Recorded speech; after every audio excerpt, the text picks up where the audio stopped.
Welcome, everyone, to another episode of the HR and Payroll 2.0 podcast. I'm Pete Tiliakis, and as always, I'm joined by the legendary Julie Fernandez. Welcome, Julie. Thanks, Pete. Let's kick off a great show. I know we got a guest we've both known for a long time today. Yeah. A longtime industry executive, maybe even some would say a legend in the HR tech space. Someone that I've been around probably for a couple of organizations. UltiPro, you're there for a while. Ceridian in my analyst days. And now the founder and CEO of Traxxion, a new AI-based workforce management solution. So welcome, Jensen, to the HR and Payroll 2.0 podcast. Thank you so much. It's a pleasure to be here. And it is, I was at HR Tech back in September, and everybody was asking me, why I've stuck around as long as I have. And it's because it's, not to sound corny, but it's like, it's family. Like I go to that, it's like a family reunion, right? And even some of the people you don't want to see are there. That's right. But the estranged nephews and uncles, right? Right. That you I wish. know. I know. No, it's a small pond, right? It's such a small pond, but yeah. It but is. it's a great pond. It is. It So is, Julie, and you kind of preempted a little bit, but let's where did you get your start in HR? How the heck did you get into this? I know you've mentioned you stick around because it's like one big happy family, but Yeah. Well, it's like my good friend Dan Jeckering always said, he goes, nobody chooses payroll, it chooses you. And, I was working for JP Morgan Bank up on Wall Street, and I spoke at a Microsoft conference, and this guy, Alan Goldstein, who was one of the original founders of Ultimate Software, heard me, and he started calling me out of the blue. And I thought, man, I'm working for JP Morgan Bank. You're this like payroll startup. I'm thinking quick pay, right? And this payroll startup down in South Florida. But then over the course of a year and a half, I met Scott and we just kind of hit it off. And I thought, man, this thing really could be something. And our model was PeopleSoft, what Dave Duffield had done with PeopleSoft. We thought we could do at Ultimate. So I was employee, I don't know, 29, something like that at Ultimate. I originally came on as to head development as the CTO, then the CIO, then the CAO. And, nobody goes to college and go, man, I want to do payroll. And, so fortunately I played basketball in university, and obviously I wasn't good enough to go pro. So the next step is payroll, right? yeah, sure. If not pro, be payroll. It's a great reminder to all of our leaders out there as well. Like sometimes you just got to take somebody smart that and just reach out and grab them and pluck them back into our world. Because when somebody who's got their act together, like payroll is probably going to be a pretty cool place. Yeah. And something you said when you were talking with Bonnie the other day is, I don't know if you ever read the book Mindset by Carol Dweck, but it talks about the two different mindsets that most people are. You're either a growth mindset or a fixed mindset. And a fixed mindset is somebody who their whole life they've been told, oh, you're so smart, you're so smart, you're so smart. So they never want to veer off of that path of what they're good at because they don't want to risk not being thought of smart. And then there's those that have a growth mindset that are like, I don't know anything about that, but I'll take a stab at it, give it to me, and I'll run with it. Call that, foolish exuberance or whatever. But that's kind of how I cut my career is like, I'll try anything, Same. Yeah. I'll do it. Yeah. I'll try. Yeah. Why not? I was always the one. Yeah. Anyway, no, it's good. It's good. I think I tell my kids this. I'm like, you got to try. You got to just try it out. And you don't know till you've been exposed to it, and you'd be shocked at what you're into, Yeah. You might, I used to do a lot of public speaking in my days at Ultimate. And one of the things I would ask everybody in the room, mostly it was HR people, payroll people. And one time it was a group of lawyers and it didn't work as well. But I said, how many people went to school for what they're currently doing? And it's invariably, it was less than 20% of the room raised their hand because somehow during your career, somebody saw something in you or you found something that was interesting and you ended up going that route. And it's like Steve Jobs in that commencement address that he did where he was talked about looking back and connecting the dots of how you ended up where you are. And you don't see it until the hindsight, Oh, yeah. Yeah. Oh, I think it's so true. Like, why do we keep asking kids, what do you want to be when you grow up? No, give them some stuff to do and then say, did you like it? Did you hate it? What didn't, and give them something else to do, right? So sweet justice. My wife and I are a blended family. And so I was a single dad of 4. She was single mom of 3. we joined forces 20 years ago. It was a lot easier with two than me with one. But all of my kids were like, "Oh, I don't want to do what dad does. I don't want to do computers." I'm like, "What does that even mean? If you work at a gym, you use a computer, right? Yeah. So what does Yeah. that even mean?" Now, between my kids and their spouses, 7 of them are in our industry. I've got 2 at Gallagher, 2 at Paylocity, 1 at Dayforce, 1 at UKG. They're everywhere. I'm keeping HCM in business with employees. So Nice. This is Nice. going to be the Revenge of the Nerds episode, Jim. that's Jim, right. I gotta ask you while we're on the subject, man. Ultimate was lightning in a bottle. It really was. The It was greatest time of my life. just a remarkable story of an organization. What was that like, man? Working in that time. I mean, it was really cool. I mean, honestly, it was unbelievable. When I first went down there and met Scott, we kind of hit it off. We had similar backgrounds growing up. And when I first got there, I thought, what have I got myself into? My first development team meeting, it looked like the UN. I had a guy from mainland China. I had a full Orthodox Jewish rabbi who was an unbelievable coder, and he sang country music. I called him the Rhinestone Rabbi. Then I've got Nice. a guy that's Cuban. I've got another guy from Deep Woods, Alabama, unbelievable coder, but it was like speaking another language there. And I thought, what have I got myself into? I left Wall Street for this, Yeah. but it ended up being the greatest ride of my life. And I remember when we first launched UltiPro Web, I had gone off and done a little skunkworks project when the web was new. And I said, "Hey, I think this is the direction we should be going in." So we started building this thing. And when we're selling it for 6 months, we were working 120 hours a week. And I would wake up in the morning and on the couch in Scott Shear's office, and he would have like a bagel and a coffee for me. And he always called me tall guy. And he'd go, "Morning, tall guy." And I'm like, "Oh," I'd go in the bathroom, clean up and get back at it, converting data and getting the product rolled out. But it was unbelievable. Like, to have been part Yeah. of that Wonder was if that's how phenomenal. those are called. That's why the name Skunkworks came up. Oh, yeah. Well, we Maybe. did everything. I was like, "Hey, let's try this." "Well, that worked. Cool. Let's try this." And when the web was new, we were building client server Yeah. technology, thinking that was the way to go. And then we did a huge pivot to the web. And I mean, that was it. And then we had to weather the big, we're old enough to remember the big, the dot bomb in the early 2000s, where we were selling license and we're like, "Holy cow, this isn't going to work." We were Oh losing no. 4 million a month, and I mean, 4 million a quarter.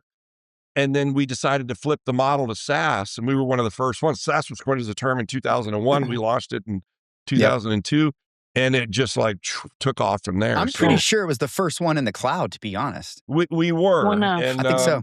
and it was a hybrid. I mean, Yeah. candidly, it was a hybrid. We had this back office thing we had done, and then we had the web front end, and then eventually more and more moved over Yep. into it. But hosting it, there was ASP back then and all that, but no real SaaS model where it became a subscription service, which was beautiful because if your OpEx kind of stays the same, but your annual recurring revenue, once it passes that, it's gravy above that, right? So Yeah. Yeah. that's what turned it around for us. Yeah, yeah. I mean, being an analyst, kind of, I kind of came into what would be the sort of the backside of them going off to Kronos and all that. Yeah, just impressive. There's so many impressive things you guys accomplished there. So shout out to that. Now, I got one more thing I want to ask you before we move on. I don't know if you've ever heard this story, Julie, but I want Jim to share it. Hopefully he doesn't mind. Jim, I was going to introduce you as Jim Jensen, but not the dolphin. Can you Yeah. tell the story? The first time I met you, you told a great story at dinner about being mistaken for Jim Jensen from the Dolphins in the 80s. And as a sports fan, I love that story, man. So it happens all the time. I When love I it. was in Miami, and my wife thought, "Oh, I can't believe you, do that." I'm like, "All right, whatever." We go to dinner one night, and the maitre d gets our name. He goes, "Your name?" I said, "Oh, it's Jim Jensen." And he goes, "Really?" And I said, "Yeah." And my wife is standing there. So I go to the restroom, and he goes, "That's Jim Jensen?" She said, "Yeah." He goes, "Wow, so he played for the Dolphins?" And she says, "No, no, no, that's not." And they go, "Right." And so they wouldn't believe her. So we got the best service, but I got my cable installed in a day. I I love it. was on a flight one time and the guy wouldn't believe I wasn't him. So he asked me to autograph his boarding pass for him. Oh And my. So I did, and some kid's got a boarding pass hanging on the wall with my college number on it, signed by Jim Jensen. But Oh, this man. but this gets even better. So we're in the Bahamas for club one year, and Dan Marino and, Al Leiter and all we were all kinda hanging out by the pool area, and I walked up to Dan and I go, "Hey, Dan, Jim Jensen." I figured he doesn't remember my name. He goes, "No, Dan Marino." I said, "No, I'm Jim Jensen." He goes, "No, he's Jim Jensen."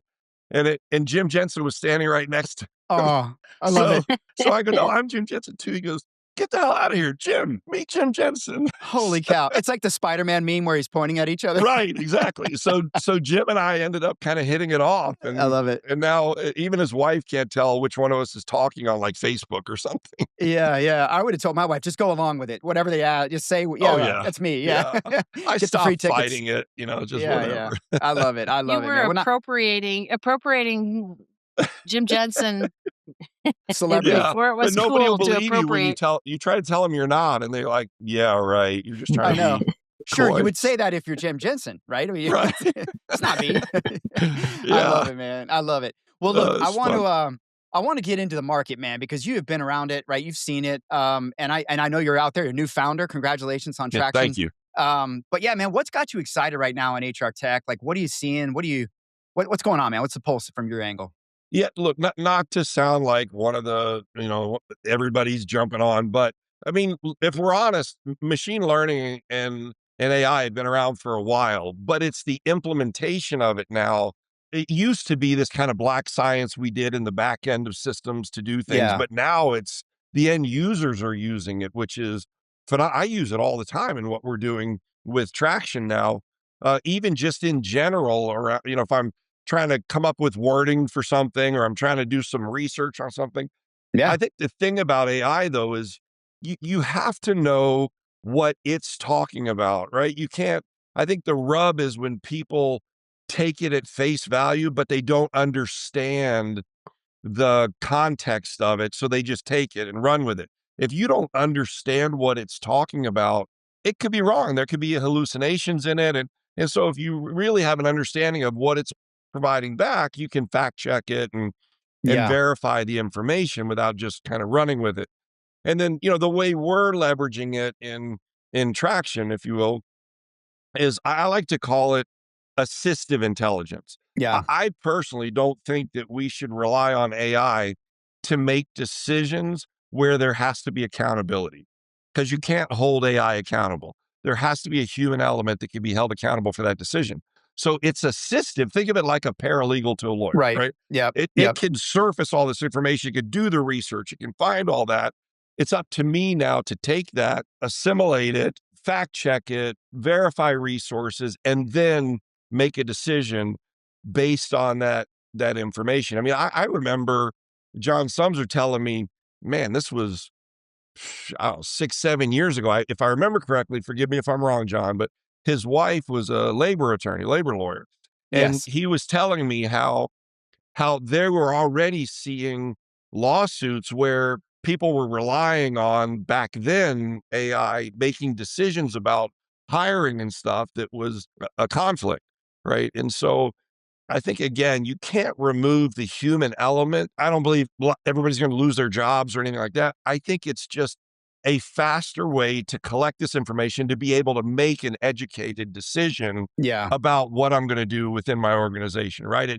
It takes that prescriptive analytics or prescriptive thought much farther than what we had with just Yeah. uh what we had just a few years ago. So Yeah. Oh, yeah. Such a leap. What I like about what you said, Jim, is that's really how all of us as leaders should be thinking about AI. Because even if you're allowing AI to come to a conclusion or draw some sort of a recommendation, it is ultimately the person that's instructing AI that's accountable. Like you can't shift that accountability somewhere else. And so as a leader, yes, empower your team to use this stuff, but ultimately there's still a throat to choke somewhere in the yes, and the audit of the systems audit will tell you where that throat is, and it's probably yours if you're the yeah. leader.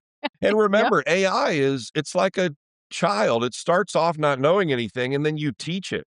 So if you teach it maybe bias or you teach it errant information, it's going to return. I don't know if you remember what a couple of years ago when Google launched their AI, it was returning back bad information. It had, people were the wrong ethnic group, but like Yeah, George yeah. Washington and stuff, and they lost $85 billion of valuation overnight because Wow. it was wrong.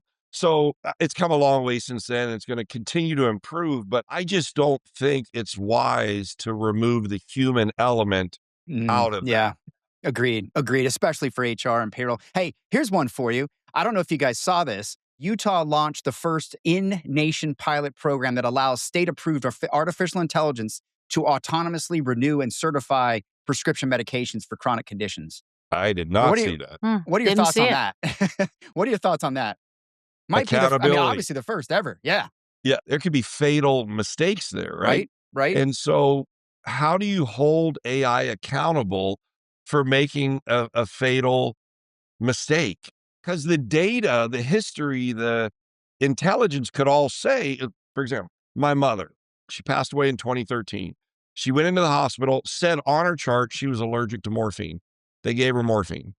She crashed. She was in the hospital for a year, slowly recovering, had another incident. They gave her morphine again, and she passed. It was on Wow. her chart, and twice it happened. And now we're going to turn something like that, life care, over to that. Now, again, can AI do the research into healthcare and medications? And we're already seeing where it's doing things light years faster than we were able to do it as humans in the research. But then somebody's got to validate that, take Yeah. responsibility for that, take accountability for that. So 100%.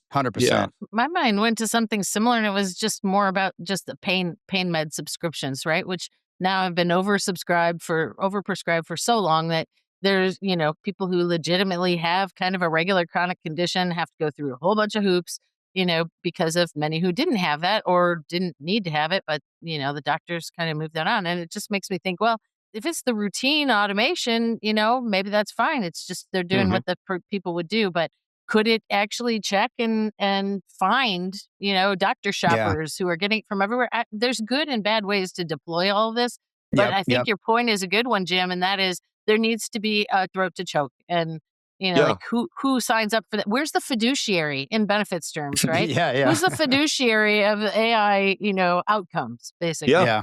Yeah. yeah, What's scary about it is they use the word autonomously and they end with without direct human physician involvement in every case.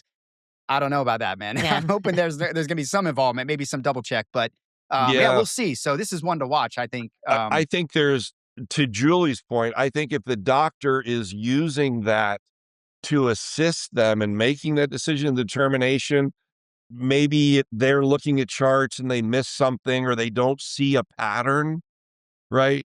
The AI sees the pattern. And that's what we're doing with AI in HCM and in workforce management is looking for trends and patterns and things like that. Because I'm not looking at the whole data, right? I'm looking at points in time. And it's really, especially when you have systems that are, fragmented or are, cobbled together, linked together, whatever. It's really hard to aggregate all that data to see the whole picture.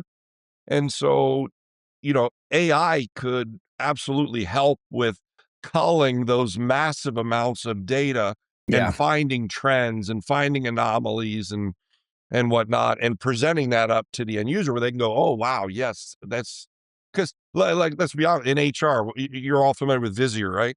One Yeah. of the things that I liked about Visier was that they have a library of hundreds of questions that you should be asking of your data.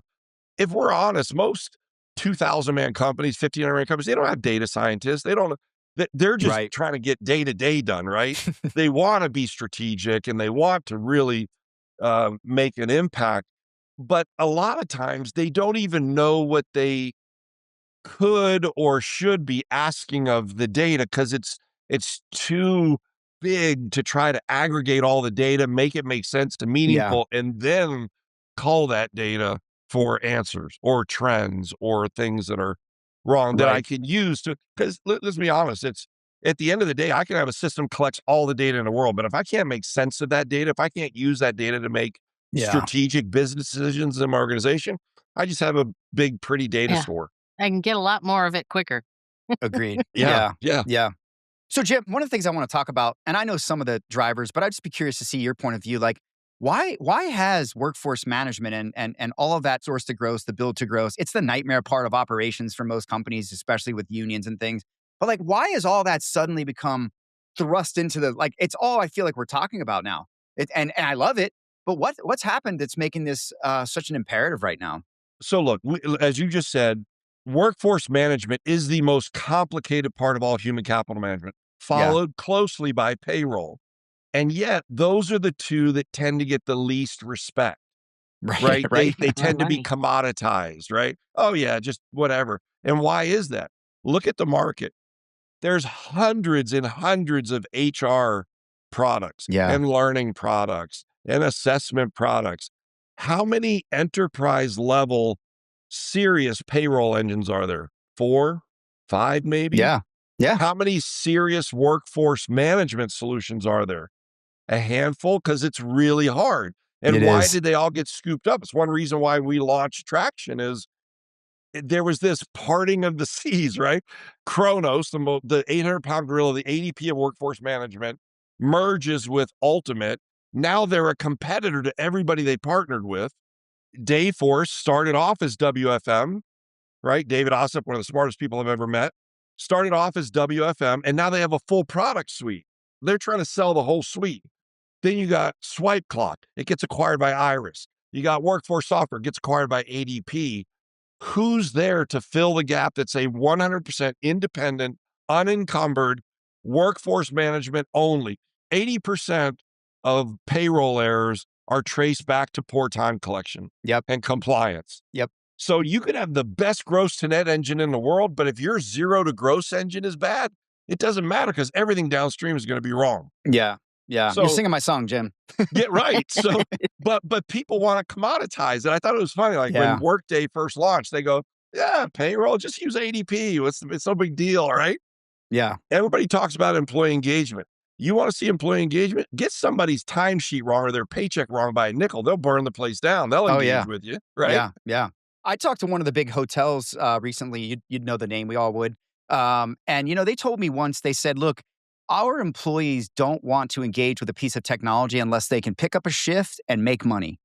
That's it, period, point blank. They said we have to communicate to our employees pretty much through that. And if we don't, if it's not that, there's no other discussion about them using it. They're not going to bother with it, right? And so that's interesting. But I think what's crazy, what I also think is happening too is like, I think a lot of the front line is probably where a lot of the AI is not going to replace people, right? Your security guards, your That's for waiter, sure. there's a lot of jobs that hundred that percent. The AI is not going to trades. do. Yeah. And those Yep. people are going to need support and help. And they should be. It shouldn't be so hard to swap a shift. And it shouldn't be so hard to take a day off and all this. So yeah, I love that. And I think there's a lot of value in it for the business if they can modernize and use that data effectively. And I think Yeah. that to your point, look, for 35 years, I was promoting single solutions, one platform, one throat to choke and all that. And in the mid-market, 85% of all of the sales at Ultimate and at Dayforce UKG and Dayforce were full product suite in the mid-market.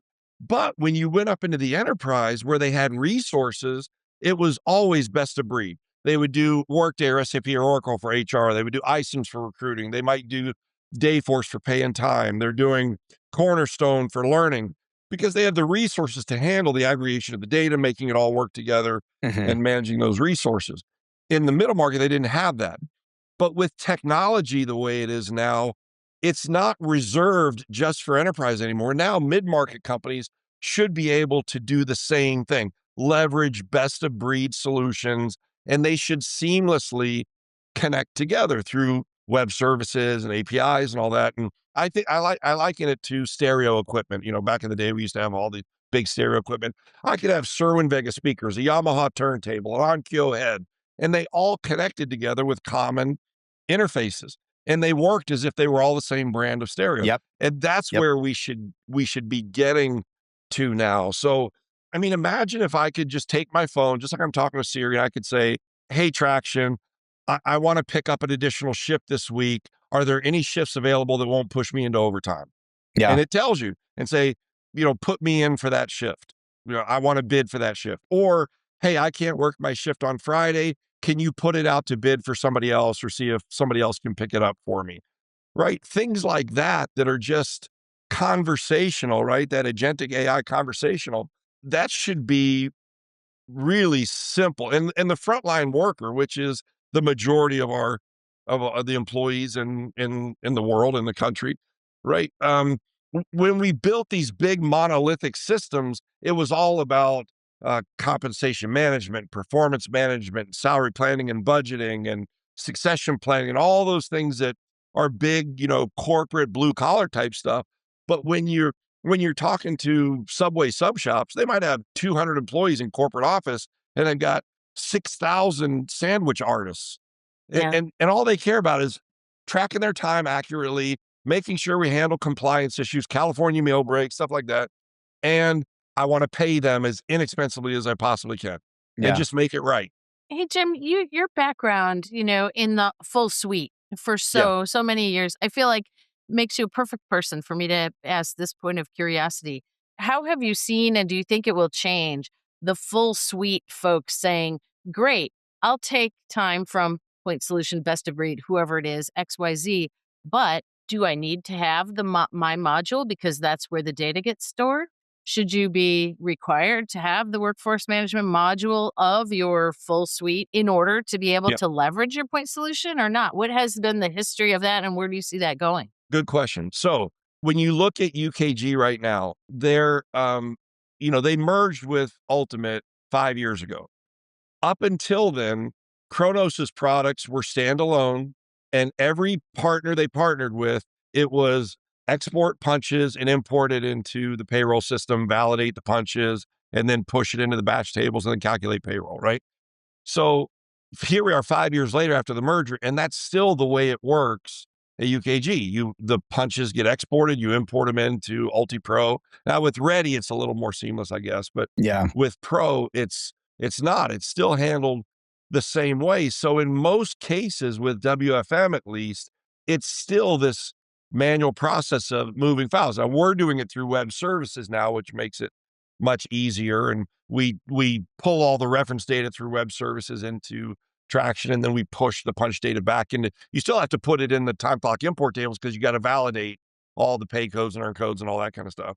Here's the other thing I would say is that when you look at every full product suite, they have one or two areas they do really well. That's their meat and potatoes. Everything else is kind of there to check the box on the RFP and to say, here's a full product suite. In some cases, companies have just partnered for those capabilities, and others they may have acquired, and some they built that. At Dayforce, they built that. But as the chief alliances officer at Ultimate and at Dayforce, I partnered with iCIMS because there were deals where our recruitment and onboarding just wasn't going to cut it. So I would bring iCIMS in as the partner for that. Our learning wasn't going to cut it. So we'd bring in Cornerstone or D2L or Brainier or whoever. And there's all kinds of situations like that. I'm talking to full suite vendors right now that have WFM, but they're really frustrated because it's hard. It's really hard. And they underestimate it. Maybe they got a good handle on scheduling, but it's the rest of WFM that's really complicated. And so we're talking to them about partnering with us, and in those deals where theirs is sufficient, great. And where it's not, we can be your partner on that because we don't do HCM. I don't do payroll. I have no intention of doing HCM or payroll. We're just doing WFM, and we're going to be the best of breed and the best at that. And we'll just make sure that we seamlessly integrate with those solutions so that it's transparent. Yeah. And here's the other thing. When we're going after customers now, they may be on UKG and they're using the full product suite, but they're unhappy with their options for time. Workforce Central's being sunset. So they're being either pushed to Pro or they're being pushed down to Ready, and they're not happy about that. Well, if I'm an SI partner and I do multiple vendors, what are my options? Okay, well, I'm gonna move you from UKG Total over to Dayforce or over to Workday or something. Well, now I can just replace the part that's not working well, in this case, WFM, and they stay on the rest of UKG or the rest of Workday or the rest of Yeah. Paylocity or whatever they're using. The modularity is great. Yeah. Yeah, Yeah. I think just even dealing with the different options, right, is as complex as the Yes. time itself. And Yeah. the caution that I always see is, is no employer wants to pay twice. Once because the suite needs a place, a repository to grab the information and put it, and once for the functionality that they're Yep. looking for. And that is absolutely a watch out, right? Yeah. When you're putting best things in place and making them Yeah. work together. And Yeah. when you look at UKG, like they called it Hub, and now they've called it something else. I can't remember what they call it now, but it was the Hub, and the whole premise of that was because UKG is a combination of products that have been loosely coupled or integrated interface, so they have to aggregate all that data together so they can do meaningful reporting off of that. We would be better integrated to UKG gross to net than their own time product is. So it's the same model. They just have to aggregate the data from the punch data over into that hub in a very similar way. So Jim, just to kind of pivot away from that, I want to talk about a little bit about kind of AI again around the front line, right? I mean, around one of the things I do love is, for so long in many companies, the people who get promoted to management are often the people who've done the thing that the Yep. company does for the longest. Yep. They didn't necessarily have leadership experience, but they got promoted. And that's scary as hell when you're a new leader and you're not getting a lot of training. But I love that there's a lot of stuff coming online to help augment the frontline manager. We talked about the Dayforce coach, I think it was, where you can kind of Yep. dialogue Yep. performance conversations, right? I joked that I need one for my kids, my teens, right? Talking to my my adult Don't kids. we all? I'd like to model out a couple things before I go test them out on them. They always backfire. But anyway, do you think that's realistic? I mean, can we augment managers enough to make up that gap in leadership skill and training? Is that enough, right? I don't think it is, but I mean, what are your thoughts on that being able to sort of fill that gap? I don't think it's enough, but I think it's a step in the right direction. The farther you go up the ladder, the better you are at doing it. But when you go from being that frontline worker to being a manager of frontline workers, your inclination is still to be, individual contributor, right? Yeah, You're making the managing, but cake. you're getting your hands dirty. You're in there trying to help them.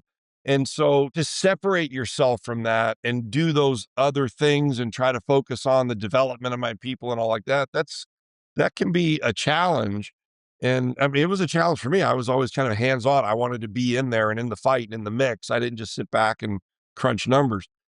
And so I think that's a challenge. But I do think it's a step in the right direction. I think like anything, it's about the deployment and the implementation of it, Yeah. right? You can have all the best tools in the world, but if you don't know how to use them, we saw that all the time. People they'd be on, system XYZ and they moved to system 1, 2, 3, and all they did is got a prettier set of tools, but they aren't leveraging it and the strength and capabilities of it. They're just trying to get through the day and get their job done and Yeah. make it work. Yeah. Yeah. Interesting. Yeah. I think it's exciting, but also a little scary. Like we said, that human in the loop, it's like, are we going to have this thing telling people the wrong stuff to do? I don't know. My mind just goes to so many places. It's like coding. It's like, programming.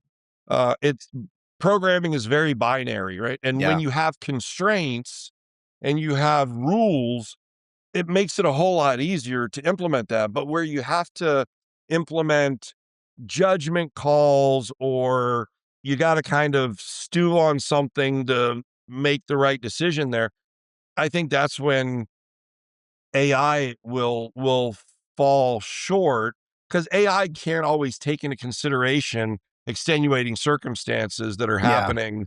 It tends to be a little more black and white, but I don't think that human element goes away. We're our focus at our company is product, culture, and service. Well, every one of those has a human factor to it, right? Yep. AI is not going to create the ultimate software culture that we had then, which is what I'm trying to do here, is build a similar Yeah. company and culture. It's not going to do that. It can assist in that, but it's not going to be able to really do that. It can help with service. It could take that frontline support calls, maybe even second line support calls. It could probably handle a lot of that because that's pretty defined stuff. But when you go to level 3 support, usually when you're getting development involved, that's a whole other story because now you really got to think through the implications of this thing that a customer wants or needs, and what is the impact, what's the downstream effect on the Yeah. system and code. And so, Yeah, yeah. You bring up a great point. Like I feel like, some of the risk here is like AI is not going to solve culture and leadership, and you're still going to have to own those things and make them human, make them real. And that's, yeah, I hope people aren't kind of like outsourcing that, if you will, to hey, what's my culture and what should I do? You know what I mean? Like I think right. it's great to ideate and it's great to do, certain use data for those things. But I think there's just there's some things we're not going to be able to ram into AI and it fix or do, right? Yeah, because Yeah. there's a human Yeah. factor to it, right? You've used up all your sick day or your PTO or whatever, and a family member passes away. Yeah. Well, Yeah. am I going to tell AI, nope, sorry, you've used it all up, you can't go, or am The I going to use a policy human? says, yeah. Right, the Yeah. policy says this. No, you do whatever you got to do. We'll cover for you. You take care of it. And Yeah. right, that's what builds raving fans and raving loyalty and your employees, and is just doing the right thing. And the right Yeah. thing is not always black and white, Agreed. right? Agreed. I totally agree with that. One of the things, Jim, that we featured here on the show this year was kind of this, and Deloitte had some good research on it. I think at the beginning of last year was just the rise of the COE around WFM, and that Mhm. more enterprises are leaning into that as an outlet of expertise and excellence. And we've even had Monica Miller, Julie, Yeah. who's a friend of the show, came on with a tremendous, amazing story from Compass. She's got like a 500,000 person payroll, just doing some tremendous work on the workforce management side. But what are your thoughts on that from an enterprise perspective around the kind of COE that's developing around this? Well, I think it's probably long overdue, and I Yeah. think it's just an indication of what has been commoditized for so long in favor of the other flashier stuff. People are realizing, well, wait a minute, that actually really matters, and that's foundational to everything else we do within the organization. So if we can figure that out, which, by the way, I always said, one of the reasons that I loved HCM is that it's one of the few systems in the organization that every employee in the organization touches. Yes. It's never going to go away, right? It's always going to be there. That you're always going to need something like that. WFM, even more so, right? That workforce management, that literally touches every employee in the organization. And it's, in a lot of instances, it's the most interactive part of the system for every employee in the organization. Yeah. So I think recognizing that, and the respecting that, and realizing the importance of that is foundational to everything else, right? And one of the reasons we came up with the name Traxxion is because we feel like that's where you start getting traction in Yeah. your organization to move forward, to get to that next level. Yeah. And so, yeah, I mean, obviously, for selfish reasons, we're all for it, Right. but Yeah. but again, it's bringing respect instead of this redheaded stepchild that, well, you got to have, because it's just collecting time. Yep. Really? Okay. Yep. Yeah, it's just collecting time until you get your first penalty or fine or something. Then Yeah, it's, exactly. Or the shift doesn't go down because we don't have enough people to here to do it. yeah, Yeah, just yeah, like payrolls, just cutting checks, right? I mean, yeah, no, I think workforce management is very much the fabric of the front line. Your operations, excuse me, not even the front yeah. line, the operations, right? Anytime I worked on, I mean, Julie, you've worked on a million deals in big companies, right? It's just a massive swath of operations people in there deciding about, not just the WFM, but maybe some of the other stuff that's going on because they're the ones who have to live with it.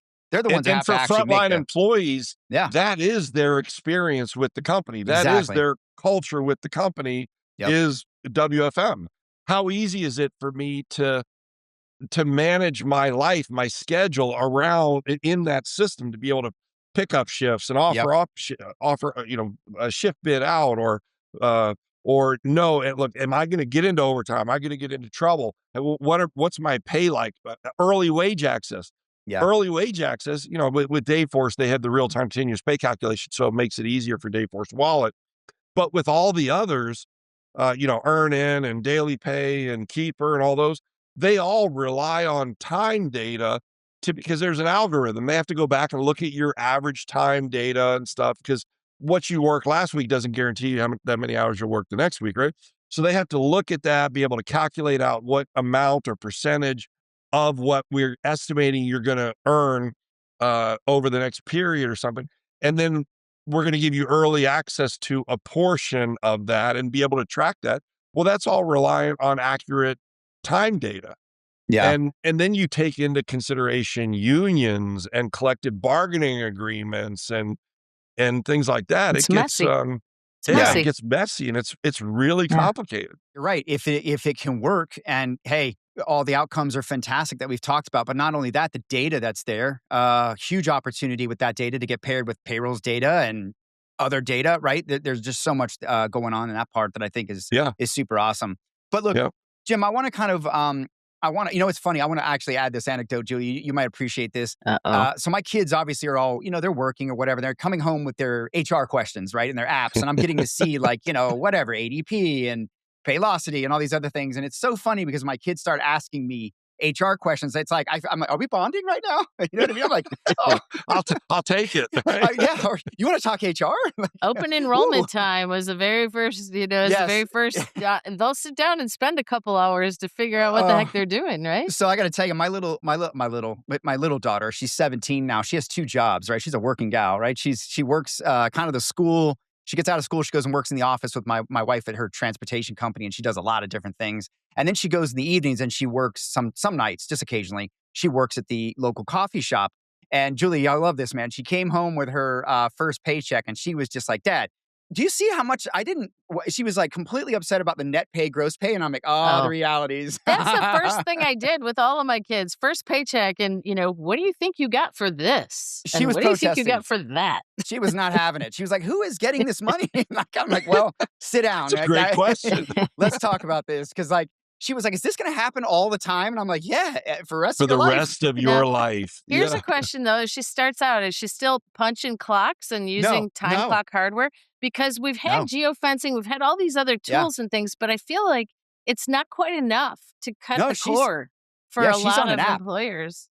Yeah, she's from on the an app, hardware. man. So maybe AI could be like nudgy, and we could get like, I think you're at work. Did you, can you confirm or what can we do? Just imagine, if you would, there's a company that does geofencing where when you leave your house, you can clock into travel time and it does route-based time. Yeah. And then when you get to your first stop, it says, oh, you're at your first stop. I'm going to clock you out of travel time, clock you into this scheduled appointment here. And then when you leave that building, it says, oh, you're leaving. Do you want to clock out of that and clock into travel time or lunchtime, break time?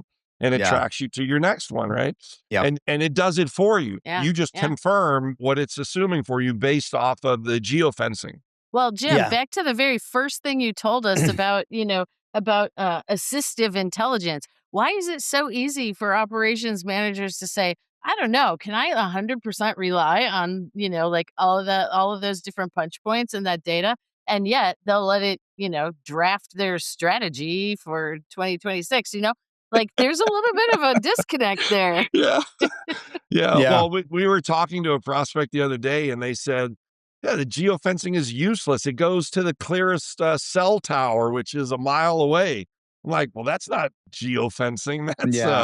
That's ours is within 3 feet. So yeah, WFM is really ripe for that frictionless experience, I think, with IoT and all that. And we saw a lot of that kind of come up in COVID, but now, like, why not? I think with all the time leakage challenges and all the compliance challenges, I think you got to start thinking about these things as part of your stack. But the technology, to Julie's point, yeah, when you only have a handful of vendors in the space doing it, there's not a lot of compulsion to really invest in innovation and burning the ships and forklift upgrades in your tech stack and all, because it works, right? We just take 50-year-old technology, we slap 20-year-old lipstick on it, it looks better, but it's still the same thing. Yeah. And it's not until, as we all know, competition is, what raises all boats, right? Competition comes in and like, whoa, they did that. We got to make sure we're doing it. And it's a healthy thing. But when, you can dominate the market with a couple, 2, 3, 4, 5 vendors that doesn't instill a lot of innovation and risk taking in the Yeah. company. So Yeah. Agreed. So Jim, just to kind of round this out, man, I could go on and on. I love talking to you. I always do, man. I appreciate you. Just thinking about like just HR tech in general, like, man, who are the vendors that are going to win? I mean, they're not all going to be standing, yeah, tomorrow and 10 sure. years from now, but like, who's going to win, man? Who do you think is going to be still left standing? The types of vendors, From characteristics, the I mean. very first Yeah. HR tech was my jam because I would go there and I was in meetings from 7:30 in the morning until Oh, yeah. 7:30 at night because we were the system of record at Ultimate. We were the system of record at Dayforce. So everybody that had a niche solution or product Yeah. wanted to partner with us because we were the system of record. And so to be able to see all of the technologies that are bubbling up and it's probably easier now to create stuff like that are niche and bespoke solutions than ever. But we'd go, all right, we should try to acquire that. Hey, let's try to grab that. Let's partner with that one. With all that, even like this past September, walking through, there's a few new vendors with big booths, but they focus on one or two things. But if you look at the playing field in the enterprise space, it's still the same vendors, right? You look at the mid-market, it's still the same vendors. It's the Paycor, Paycom, Paylocity, Paychex, Yep. Ultimate, ADP, right? In the enterprise, it's Workday, SAP, SuccessFactors, UKG, and Dayforce. Now, in the SMB space, there's a lot, like with Oh, Rippling and yeah. Gusto and all these. And by the way, I'm actually using Gusto now. That thing is unbelievable. Yeah. You It's like it? it's a yeah, it's I hired Mabel Cabrera, who was number 2 in HR at Ultimate. So she handles my HR payroll and benefits and stuff. And even she said, this thing is great. It's like so easy and straightforward. Hopefully when we hit 100 million in revenue, we'll maybe be on something else, but we'll cross Yeah. that bridge when we get to it. But I don't see a new big vendor. Maybe the closest to that is like Darwin Box, but they're still trying to figure out US payroll and how, to build Yeah. that. Brands aside, like, what do you think is like the characteristics of those that are going to still be sort of relevant, if you will? You can't just be another, payroll solution. There's Yeah. got to be some compelling reason where you've innovated payroll, you've come at it from a different way that makes it, easier, more intuitive, automates a lot of what you're doing, provides guidance, compliance, and Yeah. those sort of things. And that's really hard to do when you have the big players that we have. And then, when you look at in the mid-market, some of like the pays, they've crafted their systems to rely on their services as much as their tech. And I Yes. think that's one of the things that's keeping them from moving up market is when you go up market, they don't need your services as much. They want the software to do it. And we saw what happened with Paycom with Betty. It kind of stole some of their services It money did. and their stock took a hit, Yeah. right? It cannibalized some of that Yeah. margin. And it Yeah. was Yeah. probably the Yeah. right thing to do to Yep. put more into the tech. But when you go up market, they want the software to do what it needs to do. Not, I Yeah. don't want to rely on your services. So that kind of keeps them there. But it's one of those things like we don't know what we don't know. Somebody is going to come up with something Yeah. new that is and they'll probably get gobbled up. Yeah. Maybe if they're smart, they won't, but I think yeah. it's gonna be largely those that can enable value at scale. And to your point, tech Yeah. and services create a platform-based solution that keeps people sticky, keeps people coming Yeah. back for more. And I think the like you said, these down market players like the Paychexes and others, ADPs, they've put together some really a one-stop shop. You could kind of get everything, Yeah. and they could grow with you and all of that. I think that's really really essential there too, right? For that Just longevity. even So having the menu, right? I mean, yeah, now that there's so much that needs to be automated and then there are services, having a broad menu of options so that employers can, choose and buy what they want from you versus going to multiple places is becoming a distinguishing feature, really. Yeah. yeah, yeah, What I was preaching for a long time is I studied Salesforce.com and what they did, and they did a skunkworks project. 2 guys went away in a room and they built Force.com, right? Because let's be honest, Salesforce was CRM. Not everybody in the company uses CRM. It's a small group of people. But once they built that platform, where other companies could build extensions, enhancements, and improvements on top of it, they absolutely exploded. Yep. My thing at Ultimate that I was pushing and at Dayforce was, well, heck, we're the only system in the enterprise that everybody uses. Why don't we build the platform that they did and let people build bespoke solutions and niche products and things like that on top of it, so that we become sticky. They have Yeah. to have this thing, so they can't get rid of us because they have to have this thing.